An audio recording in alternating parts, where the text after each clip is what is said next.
Bom dia, tudo bem? A mensagem que Deus colocou para mim hoje, ela diz assim: em toda conversão, deixamos as trevas de lado para que a luz de Cristo brilhe em nós. Senhor, tende misericórdia de nós. Perdoa, Pai, todos os nossos pecados. Livra-nos de todo mal.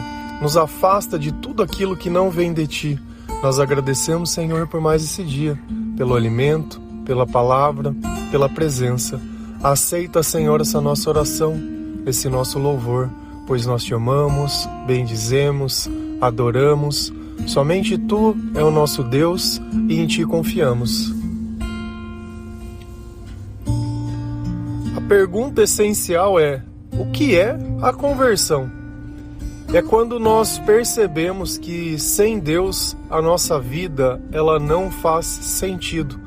Quando nós começamos a alimentar o nosso espírito com a palavra de Deus. É quando a nossa fé ela começa a aumentar também, quando nós começamos a buscar a palavra de Deus. Quando nós começamos a acreditar nas coisas que Cristo nos ensina. E quando nós percebemos que sem o arrependimento não existe conversão. A conversão não é simplesmente um pensamento. Não é algo que do dia para a noite eu digo, eu aceito a Jesus Cristo e pelos poderes de Grayskull estamos lá tudo junto. Não funciona assim. Não é algo que acontece magicamente, como o batismo, que eu vou lá e desço as águas entregando a minha vida ao Senhor e quando eu volto, pronto, virei um super crente. Não se vive assim. A conversão é quando nós deixamos de questionar, deixamos de imaginar ou se perguntar se Deus existe ou não. É quando nós obedecemos sem ficar colocando pormenores, se eu concordo ou não concordo. Quando Jesus, ele se torna vivo. Quando Jesus, ele participa da nossa vida. Quando nós conseguimos sentir o Espírito Santo pulsando dentro do nosso coração. Quando os nossos pensamentos, eles se encontram com clareza. É quando nós começamos a perceber que de repente os nossos amigos não eram tão amigos assim e que as pessoas à nossa volta elas estavam mais interessadas nos seus interesses ou nas coisas que nós poderíamos proporcionar do que propriamente se eu estou melhor ou não. Se a gente vai lá na palavra de Deus, em 2 Coríntios 6, versículo 14, a palavra ela diz assim: não se ponha em julgo desigual com descrentes, pois o que tem em comum a justiça e a maldade? Ou que comunhão pode ter a luz com as trevas?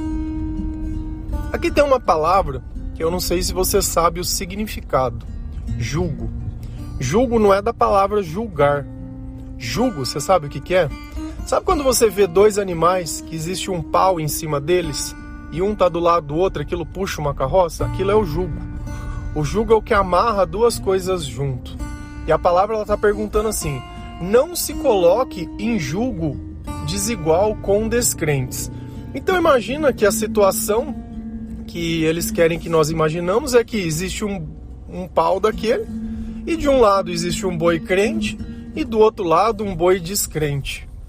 Será que essas duas pessoas elas têm os mesmos objetivos na vida? Será que o comportamento dessas duas pessoas elas são iguais ou são totalmente diferentes? Quando nós nos convertemos, nós deixamos de ser os descrentes para se tornar crente. E aqui fica uma coisa que nós temos que entender. Não existe julgo desigual. Deus ele não vai participar da maldade, da injustiça. Deus não vai participar das trevas. O que isso quer dizer? Quer dizer que os nossos amigos descrentes não vão se tornar mais nossos amigos. Porque antes eu era aquele que ajudava a dividir a conta das drogas, do bar, que passava a buscar para sair à noite, que fazia tudo aquelas lambanças do jeito que queria. E agora, não, agora eu fico em casa. Agora eu sou o chato. E você sabe por que o crente ele se torna chato? Porque nós deixamos evidente o pecado de outras pessoas. Quando você tenta ser melhor, você se torna o alvo. Porque enquanto você estava ali caído, deprimido, se entorpecendo da mesma forma que todo mundo fazia, nossa, você é o melhor cara do mundo. Mas a partir do momento que você diz, olha, isso não é bom para sua vida, você tem coisas melhores. Olha, existe um Deus que te ama, nós temos que olhar o nosso comportamento. Essas coisas que você fica fazendo, enganando as pessoas na internet, só para ter sexo, isso daí não tá certo. Isso daí que você engana teu pai e tua mãe para que você tenha essa sensação de liberdade, esse bom de mentir, isso daí não tá certo. Mas por que você tá falando isso? Não, porque eu comecei a ler a Bíblia, eu comecei a ouvir pregações e Cristo, ele me disse isso. E eu sinto que a minha vida, quando eu renego esse tipo de coisa, ela se torna melhor. E eu não aguento mais, eu tô cansado. Tô cansado dessa vida, eu tô cansado de tudo isso que eu tenho sentido. Eu sinto que eu tô no limite, eu tô por um fio, eu não quero mais isso. E aí? Como que você acha que vai ser o comportamento dos teus amigos ou das tuas amigas? Quando você falar que você não vai sair mais, que você não vai mais fazer as coisas que você fazia, que você quer ficar limpo, que você não quer mais fumar, que você não quer mais beber, que você não precisa mais desse remédio, que Jesus, ele salvou a sua vida. Será que eles vão receber bem? Ou eles vão olhar e falar, ixi, ó o crente agora, hein? Vai virar irmãozinho da igreja agora? Vai viver, jogar sua vida fora? Quem que tá jogando a vida fora, será? Será que é aquele que é escravo dos prazeres, que não consegue ficar em casa, onde antes era apenas o final de semana, né? Que ele saía para fazer as bandagens dele, agora é todo dia. Todo dia. Existe uma dor, uma culpa, não, os meus pais, não, porque o meu emprego, não. Sempre, a minha mulher, sempre existe um culpado diabólico, né? Que te obriga, né? Obriga você a ir na boca comprar droga, você sentar num bar beber, você ficar se prostituindo, nossa, é uma obrigação, né? Você sabe o que nos obriga? São os demônios. Não existe. O problema é que você está num jugo desigual com pessoas descrentes. Então quem que está governando essa carrocinha que você está puxando aí? Nunca vai se ter o bem e o mal junto. E às vezes você tá achando que você vai sair à noite e conhecer uma pessoa boa na balada. Não vai conhecer. Sabe por quê? Porque o Espírito Santo, ele nos impede de estar em lugares que Jesus ele não possa ser cultuado. Então nós não vamos frequentar lugares que o Senhor diz que aquilo é errado. Porque nós já vivemos o errado e sabemos as consequências do pecado. Se a gente continua lendo essa palavra, lá em 2 Coríntios 6,15, a palavra ela diz assim: como podem Cristo e o diabo estar de acordo? O que é que um cristão e um descrente têm em comum? São perguntas. Cristo e diabo, de acordo? Se o seu amigo descrente gosta de uma coisa, certamente que o contrário deve ser o certo. Porque Deus e o diabo, eles têm os objetivos muito diferentes. Quando a gente olha o ódio e o amor, são sentimentos totalmente diferentes. Felicidade e tristeza, controle e descontrole, luz e trevas, são sempre o contrário. E aqui fica evidente uma coisa: você é cristão? O que é ser cristão? Você acredita em Jesus Cristo? Porque eu vejo pessoas que se definem pela doutrina. Eu sou católico. Eu sou evangélico. Eu sou adventista. Eu sou cristão. A minha vida, quem salvou foi Jesus Cristo. Não foi a igreja, não foi nenhuma doutrina, não foi nada que é humano. Eu fui salvo pelo divino. Pelo divino. Esse me salvou. Esse é o Jesus que eu prego. Não é o Jesus que serve ao dinheiro, não é o Jesus que pede dízimo, não é o Jesus que cria regra, é o Jesus que é o amor. É o Deus de amor, que é o Deus de justiça, que é o Deus que ensina tudo isso que a gente prega. Eu sou cristão. Você é cristão? Não, eu sou cristão. E quem que me define cristão? É o que eu falo ou é o nosso comportamento? Às vezes, antigamente, ficava muito mais claro isso. Você olhava pessoas que costumavam usar uma saia comprida e falava, esse é da igreja. Por quê? Porque a vestimenta dele dizia. Às vezes você via alguém andando mais simples de terno num domingo à noite. Esse daí é evangélico da igreja, irmão. Beleza. Então pela roupa eu conseguia reconhecer. Só que Cristo, ele diz assim, tá além. Não é só isso. Eu preciso que vocês se comportem da maneira certa. Eu preciso que aquela velha vida de vocês não tenha mais nada a ver com a nova vida. Eu preciso que o comportamento de vocês demonstre que vocês são espiritualmente vivos, que vocês são diferentes pelas coisas que você faz. Agora, se na sua cabeça tudo um pouquinho pode porque não tem problema, o viciado, ele começou no pouquinho também. O problema é que as coisas começaram a sair de uma forma que ele não teve controle. E cada vez o pouquinho foi ficando mais um pouquinho. O pouquinho ele não pode. Enquanto a gente está se convertendo, o pouquinho ele não tem parte. O descrente ele não tem parte. Aquele comportamento antigo ele não tem parte. Olha a pergunta que Deus nos faz. Como pode Deus e o diabo estar de acordo? Como é que você cria um evangelho que ele divide? Se Deus diz não, não, mas é que... Cara, Deus pediu a tua opinião? Deus ele não pediu a tua opinião. Foi você que escreveu a Bíblia? Não foi. Você não quer seguir o que Cristo fala? É simples. É tão simples resolver isso. Você não é cristão. Ponto. Vive do jeito que você quiser. O diabo ele permite que você viva a sua vida do jeito que você quiser. Pode viver. Ele vai te dar a autoridade para fazer tudo o que você quiser. Para você terminar morto, para você terminar preso, para você terminar viciado, drogado, para você acabar num acidente. Ele vai te dar toda essa autoridade. Pode governar a tua vida do jeito que quiser, porque seguir a Cristo é chato. Ele só fala não. Não. Quer que eu dou um exemplo? Você tem uma filha. Vamos administrar a vida dela. Sua filha vai chegar para você e falar assim: papai, eu quero me tornar uma prostituta. Eu acho tão bonito ficar saindo com homens casados por dinheiro. Posso? Não, filha, que isso? Isso não é coisa que uma pessoa faça. Esse é o cristão. Isso é Deus falando para você não. Por quê? Porque o não de Deus é justamente para a imoralidade, para as coisas que podem destruir a tua vida, destruir o teu caráter e trazer consequências. Agora o diabo... Nossa, filha, que legal, bom que vai dar dinheiro, né? Os meios se justificam, né? E aí, você quer seguir a quem? Quando Deus diz não para alguma coisa, é justamente isso. Quando ele fala não, é para as coisas que podem te escravizar. Tudo posso, mas nem tudo me convém. Tudo posso, mas não me deixarei escravizar por nada. E aí? E aí, quem que você quer que governe a vida da tua filha? Quem que você quer entregar a tua vida? Você acha que teu pai, a tua mãe, sente orgulho das coisas que você... Se você pudesse contar tudo como as coisas são, como eles iriam te tratar? Percebe que às vezes as coisas que a gente gosta de uma vida descrente já não tem mais nem sentido na vida de crente. Já não tem mais nem papel, já nem cabe. Nós nem temos mais idade para fazer muitas dessas coisas e ainda vivemos como se aquilo fosse a coisa mais importante do mundo. E o ponto central de tudo é que nós não fazemos isso porque nós temos escolhas, mas nós fazemos isso porque nós não aguentamos mais. Então nós vestimos essa fantasia de descolado, de legal, de independente, de forte, disso, daquilo. Carrega na maquiagem o dia que tá triste, mostra um sorriso que ele não existe. A boca tá ali estralando, aqueles dentes se mostrando. Mas no olhar tem uma tristeza assim que é transcendental. E aí?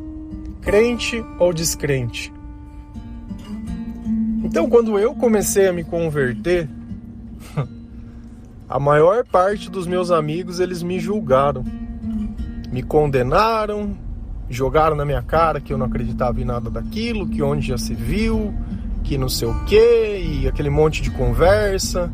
Tinha uns que vinham até pro lado mais físico da coisa, de querer brigar. Ó, pra você ver o ponto que vai as coisas. E aí no fim, você acha que sobrou algum amigo? Sobrou os que começaram a se converter também. Que pararam e falaram: poxa, que é isso que você tá aprendendo novo aí? O que aconteceu? O que você tá sentindo? Que pararam para ouvir a palavra de Deus. Esses permaneceram.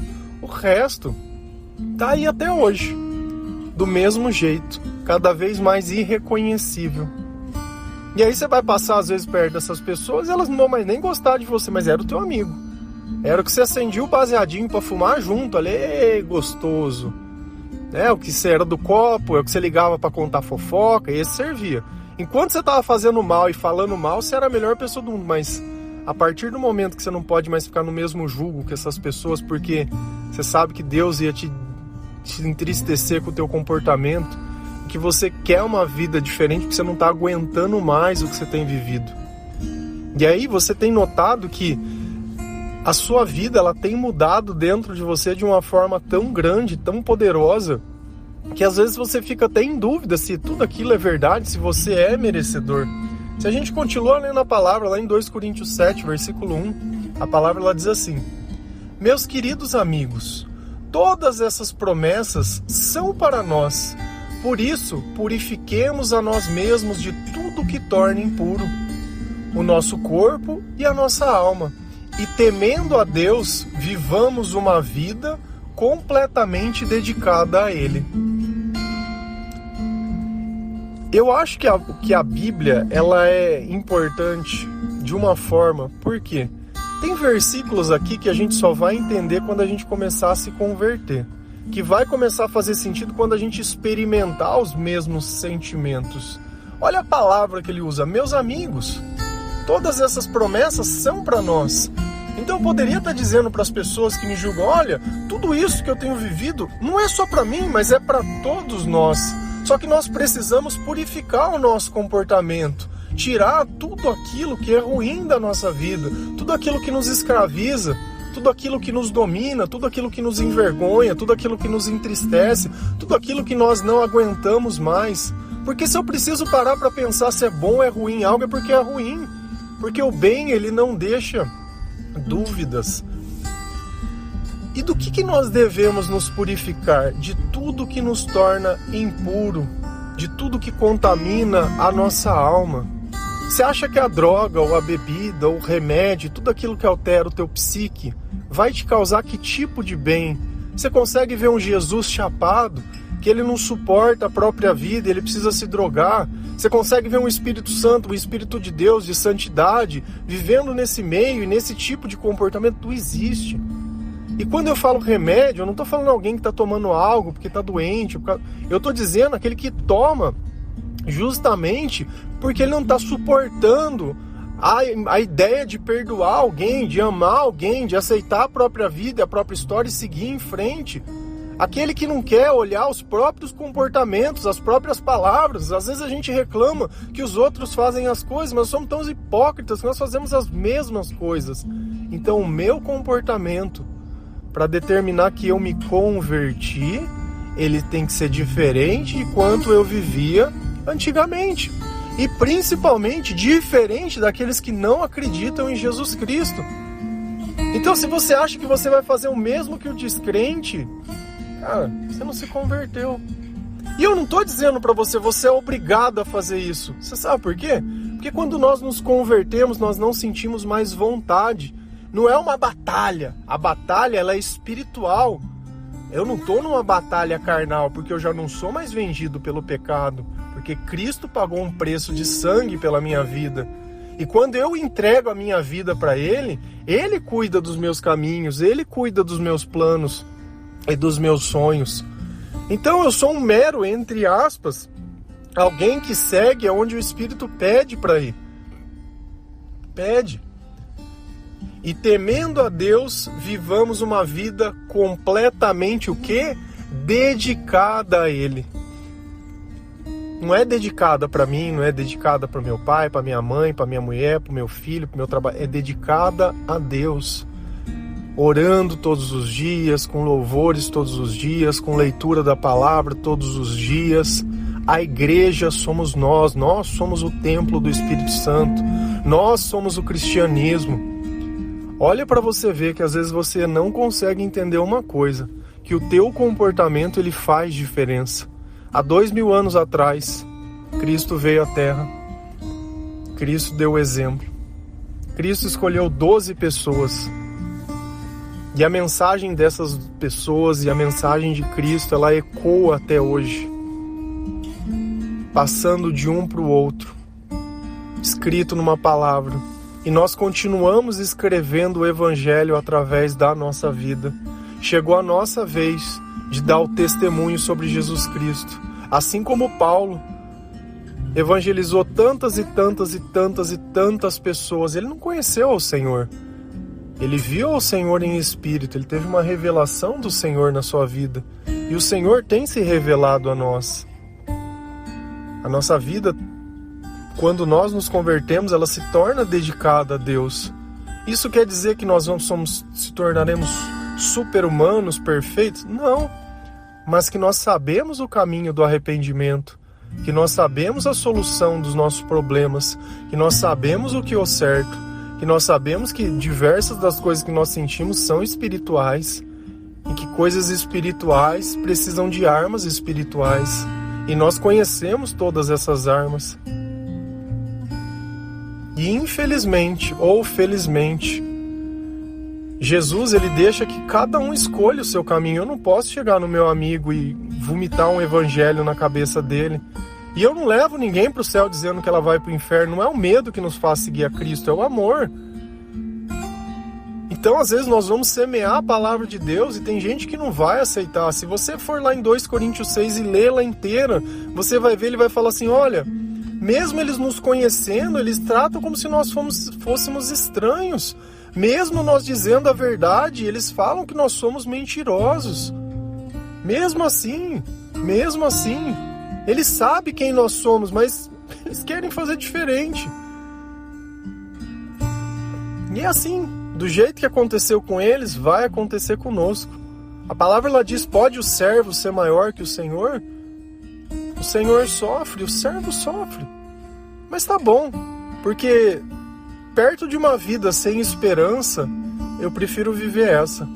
Onde eu sei em quem eu crido, eu sei o que eu posso esperar, eu sei que a paz ela reina na minha vida e que se fosse em outros momentos eu já nem sei se eu suportaria mais, porque por muito menos a gente fez coisa muito pior. Amém?